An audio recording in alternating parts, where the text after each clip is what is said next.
questions that you guys have sent in. Let's go with this one right here.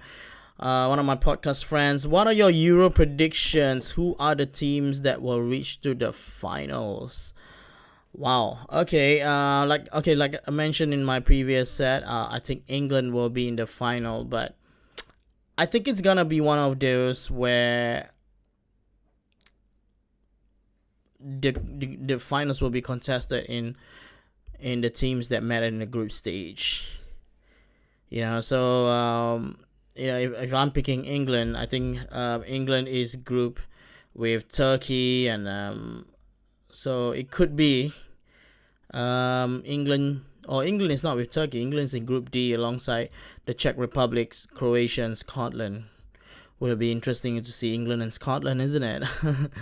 Yeah, but I think so. My pick will be, in an ideal world, I think a final will be England and France, or England and Germany.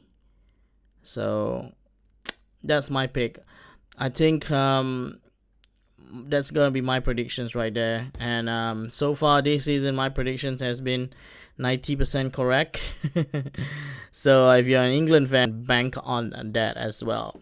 Who's gonna be Spurs? Tottenham Hotspurs, I assume, new manager. Who's gonna be Spurs' new manager?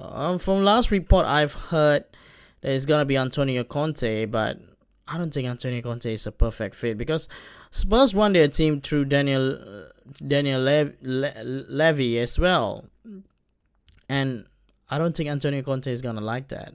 From what I've heard from a report, that he's asking 350 million budget for his team, and that's about it. I don't think they're going for Antonio Conte after that.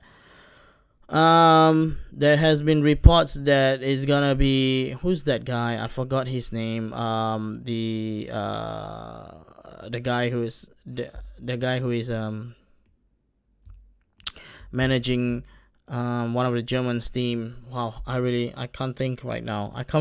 I forgot his name. I heard it's gonna be him. And there was also a report that is gonna be Zidane as well. So I don't know.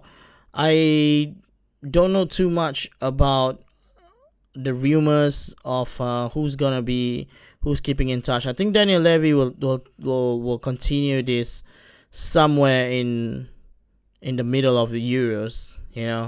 For example, if let's say England reach the final, and then Gareth Southgate will resign as the top manager in England in the Euros, and then he will go for Gareth Southgate, something like that. So I don't know. I think it might be. Also, there's the reports that Ernesto Valverde as well. Tata Martino is one of them as well, and yeah, but I think, was it the Ajax Hentech as well. There's a lot of rumors going around, and Spurs can pay the managers, but it's just that the manager type, whether they are willing to work hand in hand with the general of that team, and this is Daniel Levy. And of course the complication as well, who's gonna take the job, because their best player Harry Kane wants out. So I don't know who's gonna do it. But in an ideal world, I would love to see Conte back in the Premier League. I think he's a fantastic manager, and people don't talk about him before the success he had in Serie A and Chelsea in the Premier League as well. But yeah, to answer your question straight, I don't know actually for this one. Going up next is what do you think of Pogba in Man United versus Pogba in France? Wow. Well, this is a very great question. This is a great question, and I know a lot of players couldn't, they can't see the same player when he play for club and countries. I guess it's down to happiness. Like, I saw some of the friendlies that France had in their last match against Bulgaria. Pogba was having a lot of fun, and I think he feels that in Manchester United he's not really being appreciated by the fans, because first of all, I think he came in the price tag, right? I think that price tag is a lot of pressure on him, and but he's done a lot of great things in Manchester United as well, like the header against Man City, So I think I think it's down to happiness. He's more happier when he is meet some of his French teammates, and especially now with COVID, some friends and families, they treasure each other when they are around each other, and he's a perfect fit with Pogba, and now I think Benzema is, and he's being protected by Conte, and it's a lovely setup in the France squad. I would love to play for France as well. You know what I mean? So, but for Manchester United, I think there's a lot of pressure going in because Manchester United is a big club. It's one of the top 3, top 4 maybe best club in the world, and they expect success, especially now Sir Alex is gone. They expect success immediately. How you see how the coverage went when they lost the Europa League final. So I think in a way,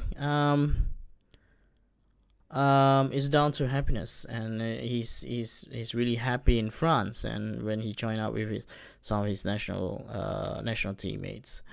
Number 4, last and final one right here. I only pick some of these questions just because they are football related. There are a lot of questions that's not football related, but we will answer them in our Instagram page.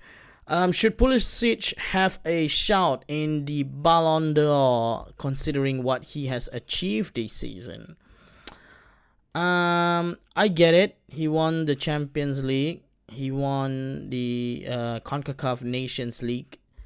But I got to say, there's no way, because I think Ballon d'Or sometimes, it's the creme de la creme, we call it. It's the best of the best. That's why sometimes, for you to get to that level, you need your statistics, you need your achievements, and you need to be the focal point of the team. And sometimes situations, that's why Messi and Ronaldo is easily in the in this Ballon d'Or, because I don't want to call it fraud, because it's not. I don't think so, because it's voted by journalists, captains, and coaches, right? So that's why I guess, but Pulisic is not the best player in Chelsea. I repeat, Pulisic is not the best player in Chelsea. He's not the focal point. I think maybe there is a chance if, let's say, Chelsea have a great start from August to December, and I don't know, maybe he leads the scoring charts. Maybe there will be a shout for him on that. But if the Ballon d'Or is tomorrow, I don't think so. I think it's not the time yet. Sometimes he's being benched, and I think the way Chelsea play, could deter the chances as well. So yeah, so that's why when it comes to Conte, it's a little bit, he might be the best player, but it's so difficult because the standard has been so high thanks to Messi and Ronaldo, so it's not just and then it's just a Champions League, or they haven't done anything in the league. So that's why, I think for me, in order for a Chelsea player to be dominating in the Ballon d'Or, they have to make a good start through the season, so yeah. But to answer your question, I don't think Pulisic should be running for the Ballon d'Or. As much as I love the guy, I like him a lot. I think I've showed my some of my questions, some of my love for him in previous episodes. I don't think it's time yet. Yeah, maybe if next season, if he's the top scorer, or he won the Premier League, maybe there is a chance for him. The focal point, it's him. Chelsea look to him. Sometimes this situation is like that because it's not just the coaches and captains, the journalists as well. So yeah, but all in all, this week has been headlined by the U.S. men's national team victory after extra time over Mexico, and I'm assuming next week will be full of Euro 2020 reviews because it's going to start this Saturday. So I will catch you guys next week Don't forget to follow, share, and subscribe, and comment on our IG page 433 Podcast Football and our YouTube page here. Comment below. I am Hans Saleh, and I'll see you soon.